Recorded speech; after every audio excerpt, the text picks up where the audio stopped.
26वीं तरमीम जो पेश की गई है इसमें आर्टिकल 17, 48, 51, 63A, 106 यानी अदालतों से सुप्रीम कोर्ट के बनने से सुप्रीम कोर्ट का बोझ कम होगा और इस वक्त सुप्रीम कोर्ट में 60,000 से ज़ायद केसेस पेंडिंग है। जजेस के तबादले का मामला भी एक अरसे से लीगल और पॉलिटिकल सर्कल में ज़ेर बहस है। 8 जजेस के जो फैसला आया है जिसको सियासी तस्वर किया जाता है कि वो सियासी बेसिस पर है। 26वीं आईनी तरमीम अदालती निज़ाम में बेहतरी के लिए अच्छी काविश है। कानून साजी पार्लियामेंट का मैंडेट है। इसका हम एहतराम करते हैं और ये हक इन्हें आइन फराहम करता है। आइनी अदालतों के क़याम का मौजूदा फैसला अदालती निज़ाम की मजबूती का बाइस बनेगा। दुनिया के 70 ममालिक जहाँ पर आइनी अदालतें काम कर रही हैं, आइनी अदालतों के साथ साथ वहाँ सुप्रीम कोर्ट्स भी काम कर रही हैं, लेकिन आइनी अदालतें वहाँ सुप्रीम कोर्ट के अलावा काम कर रही हैं। उनके जजेस की जो अपॉइंटमेंट है वो पार्लिमानी अमल के ज़रिए फिक्स टेन्योर के लिए लगाए जाते हैं जजेस को।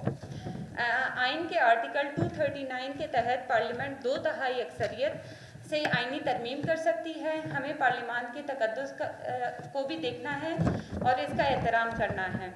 कॉन्स्टिट्यूशन 1973 में अब तक 25 तरमीम की गई हैं, जिनमें से कोई भी तरमीम आइन से मुतसादम नहीं है। 26वीं तरमीम जो पेश की गई है इसमें article 17, 48, 51, 63A, 106, 175, 175A, 181A, 185, 186, 187 and 200 और दीगर में तरमीम की बात हो रही है।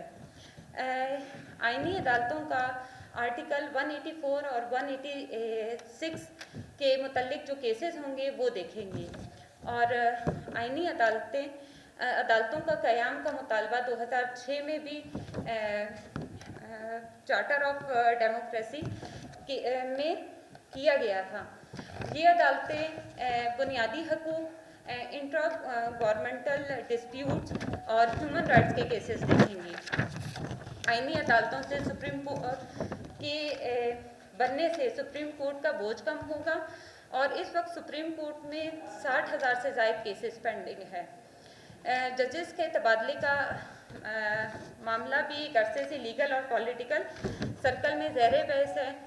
8 जजेस के जो फैसला आया है जिसको सियासी तस्वर किया जाता है कि वो सियासी बेसिस पर है। आइनी अदालतों में 40% जजेस सुप्रीम कोर्ट के सीनियर वकला में से लिए जाएंगे और हाई कोर्ट के जजेस के ट्रांसफ़र के लिए आर्टिकल 200 में भी तरमीम की जा सकती है। जो बुनियादी केसेस हैं वो आइनी अदालतें करेंगी। और आपने कहा कि सीनियर वकला कहाँ है। सर, लॉयर होता है, चाहे वो सीनियर हो या जूनियर हो। रिफॉर्म्स कोई भी ला सकता है, तब्दीली कोई भी कर सकता है। हमें कोशिश करनी चाहिए, बाकी हो सकता है चाहे वो सीनियर वकील हो या जूनियर हो। बिल पास किया है वो पास हो या ना हो, हम अपना पॉइंट ऑफ व्यू पार्लियामेंट के सामने रखा है कि ऐसा होना चाहिए। सर, जो जजेस बैठे हुए हैं उनमें से अक्सरियत में कम्पिटेंट है, जिनको हमने ये जजेस के लिए किया है कि जो कम्पिटेंट है और जो सही काम कर रहे हैं। क्योंकि यहाँ पर जो फेवरेटिज्म मिलता है, अपने बंदों को, अपने लोगों को केसेस में फेवर मिलता है सियासी तौर पर, और बाकी जिस तरीके से भी आप लोग जानते हैं, तो उस चीज़ को कम किया जा सकता है। लोगों को जितना टाइम केसेस में लगता है, जैसे अभी मैंने कहा कि सुप्रीम कोर्ट में 60,000 से ज़्यादा केसेस पेंडिंग हैं। सर, ये जब डिस्ट्रीब्यूट हो जाएगा तो केसेस भी जल्दी डिस्पोज ऑफ होंगे और उन पर अमल भी किया जाएगा। जो है हकीकत है सर, सियासी तौर पर ये जो 8 जजेस का फैसला आया है सर, ये आप लोगों के सामने है। मुतमईन होते तो हम जुडिशल रिफॉर्म अपना फॉरम स्टार्ट ना करते। बिल्कुल।